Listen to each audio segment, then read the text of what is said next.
when you study the wave pattern on the seismograph, it shows that it suddenly came up with explosive force. So it's not really an earthquake, it's some kind of explosion. And the only bombs that are big enough to do that are thermonuclear devices. Hence the conspiracy theory that some group within the military conspired to do this. But why would this happen out there? Was it an accident? Or was someone derailing a terrorist attack? Was someone derailing a false flag operation, a black operation? Black op, covert operation, aka. Then we have to look into the political stuff that was going on. In September, right after I went on sabbatical, when I took off from YouTube for like 35 days or 40 days, the news showed that there was a lot of tension between the factions in Washington, D.C. There was everything leading up to the government shutdown, everything intertwined with the policy and the plans in the Middle East, especially around the violent conflict in Syria. And then you had all these arms talks and sanctions against Iran. So you know that Iran is interconnected with Syria. It's all interconnected with any of the regime changes or revolutionary things you hear in the news of any of those countries. And also Israel government would be at the center of it. So you talk about UK, NATO, and the United States and how they're getting involved and how the politicians are hashing it out in September.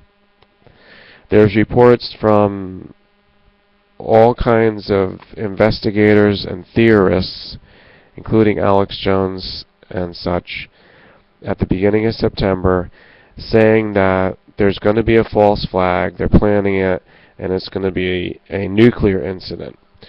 So it could cause huge fatality, you know. So they're always fearing or worrying that it's going to be bigger than 9/11, the Twin Towers, World Trade Center, and the Pentagon. And also the supposedly, we know no plane went down in Pennsylvania, but that was the other location. So as you put all this together, you also have to look at today's political talk of using the nuclear option in the Senate. And nuclear option is a phrase kind of quaint, but kind of dark and sinister, because it's only a reference directly to the way they do the voting and whether they'll get the majority vote or less of a majority vote in order to decide on a bill. It's all about their voting. But there's an indirect reference in that of the nuclear option, because I think it's one of those secret codes that they use in the government these days. It means that something's going on for a nuclear false flag. Why do we have to look at this as important that they're talking about nuclear option right now in Washington?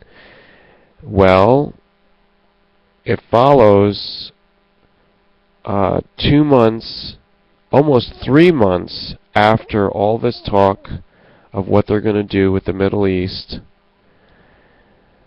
and whether they have to invade Syria or what they have to do with Russia and China.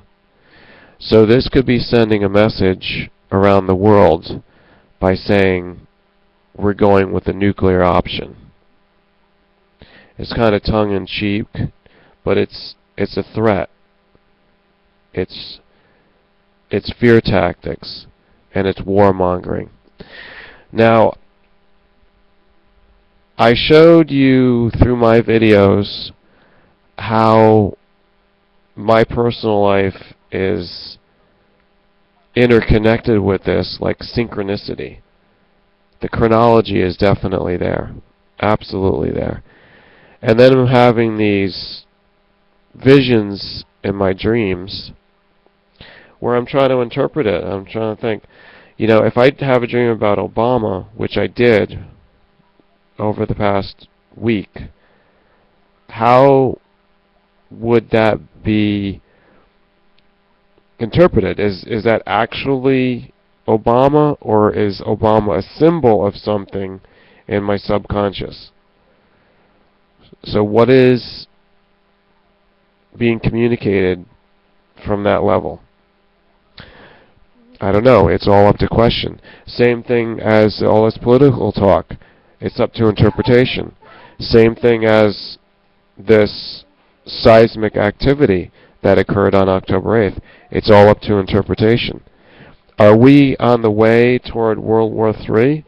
Well, we've been on the way to World War III since the Bay of Pigs and JFK, and it all has something to do with why JFK was assassinated, and other political figures took the forefront after that. It's all about the fact that JFK came up because he was connected with Franklin Delano Roosevelt. World War II, he developed the nuclear bomb. That was because of the great changes, huge, humongous changes in military technology and the empires that were created. This is 70 years ago or more.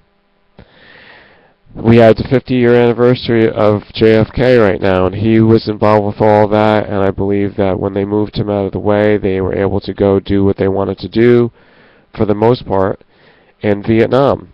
They got away with it, and these people made a fortune. Like millions. Each one of them that cut themselves in on the deal made millions. So back then, converted into today's money, that's tens of millions, even hundreds of millions. That's why they have money now. That's why they're in power. You have to cut deals during war and during threats of war in order to make money. That's the game that they're playing right now. And stay here, because I'm going to be explaining this to you as it unfolds. When something is about to happen again, you look and see what my videos are. I'm going to put the link down below. You're going to see it. I put out a video of shooting off guns. Very violent, very shocking. October 7th. That's only less than 24 hours before they shot off this huge weapon to threaten the United States, to threaten the world, to threaten the power structure. That's only less than 24 hours, but before, that's the key word to understand.